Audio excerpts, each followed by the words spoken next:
Hi Catsters, it's Dr. Karyn here. Today I'd like to talk to you about choosing cat food and cat litter and why it really pays to get it right.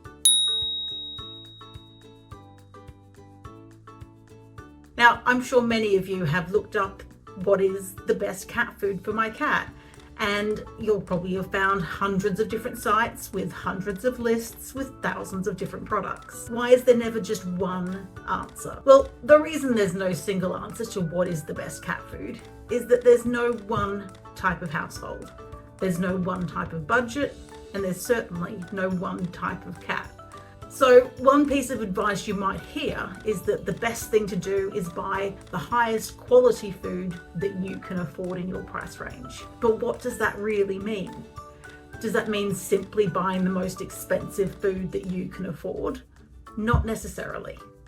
While it's true that the higher the quality, the higher the price tag, the most expensive food might still not be the right one for your cat. I'm going to give you some tips about what to look for in a cat food, how expensive cat food is sometimes more affordable than you might think, and how it relates to your litter box.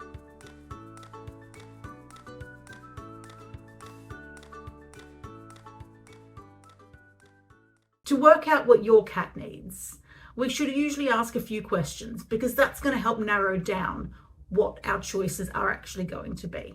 So a few of those questions are: how old is my cat? Do they have any health conditions or food allergies that I know of? How active is my cat? Does my cat go outside, or are they strictly an indoor cat? Is my cat overweight, underweight, or the ideal weight? If you're not sure about any of these things, it's worth making an appointment for your cat to have a checkup with your vet.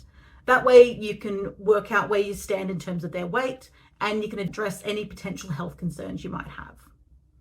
The next thing you need to think about is your budget. Obviously, there is a huge range of prices out there, and it definitely does pay to shop around. But something to keep in mind when comparing products and prices is the feeding guide. In most cases, you'll find that you actually use less of the more expensive or higher quality foods. For example, some premium foods might cost 4 times that of your popular budget brands, but you'll only need half as much food to meet your cat's nutrient requirements. So that's important to consider when you're comparing different foods. Not only because it might mean that you can actually afford a higher quality food than you think, but it also means you need to be careful and use smaller portions of those high quality foods. Otherwise, you'll end up with an empty wallet and a very overweight cat. Once you've figured out what it is that your cat needs and what you can afford to spend, it's time to think about what your needs are and what your priorities are. So to help you with that, I'm going to talk to you about my priorities when I'm choosing a cat food and a cat litter. For those of you who've joined me before, you'll be aware that I have 5 dogs, 5 cats, and 1 husband.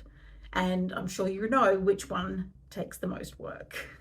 I have an office at home where I do my Catster research and writing, and I've got it set up to be a pretty cozy little workspace with some plants, some cacti over there, and you might notice Clutch's favourite little item in the corner. This room is also known as our cat room. Of course, the cats are free to roam anywhere they want in our house, but it's nice for them to have a space that's for them only, especially when it comes to time to eat. So why is my choice of cat food and cat litter relevant to my home office space?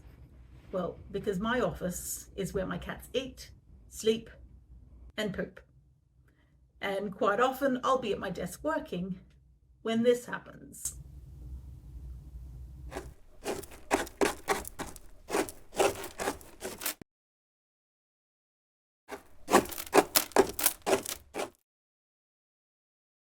So for me, the first priority when I choose a cat food is my cat's health.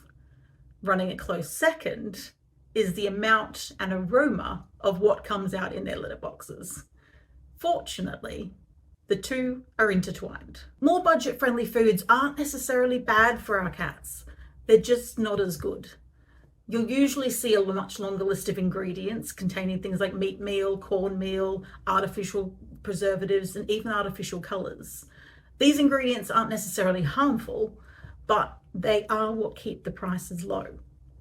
Just like with us, when our cats eat food that contain a large amount of filler ingredients, there tends to be more waste.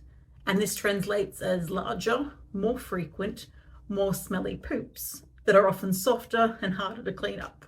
High quality foods tend to have a shorter ingredients list and are free from artificial colours, and the first and therefore main ingredient listed is the meat, not meat meal. This equals a more digestible food, which translates to smaller, less smelly poops, usually just once a day. So for me, this means that despite having quite a few cats, I'm only dealing with 5 poops a day, and they tend to be not overly stinky. So that's where a high quality food comes into play. And then it's also about the cat litter. I will always choose a clumping cat litter. Some people worry that clumping cat litter can lead to intestinal blockages if the cats ingest some of the litter while they're grooming, but there's no substantial evidence to actually support this idea. I use a good quality fine particle clay litter, and the fine particles trap and hold onto the urine really effectively, and they also nicely coat the poop. This contains the odor quite nicely. And in fact, if you're not in the room at the moment one of the cats does a number 2, you honestly cannot smell it. So that comes down to the high quality food, but also the high quality litter. This means that I can do a scoop out once a day, sift through and top up the litter weekly, and do a total change out each month.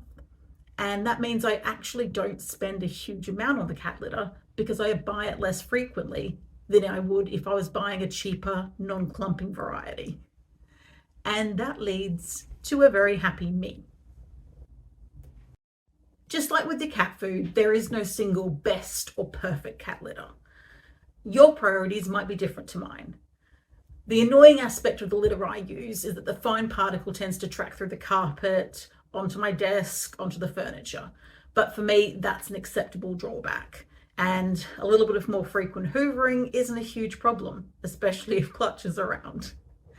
You might prioritize a more eco-friendly type of litter like newspaper or wood-based pellets, or you might want the lower maintenance of a silica gel option. The point is that the perfect cat food and the perfect cat litter is about what's perfect for you, your household, and your cat. So check the ingredients in the feeding guide when you're looking at a different type of food, and do the math when it comes to how long a bag is going to last you. Use the litter box as a gauge for how well your cat is digesting their food. If you find yourself dealing with a lot of really smelly poops a lot of the time, it might be time to look at a change of diet. And that's something that you and your cat may benefit from.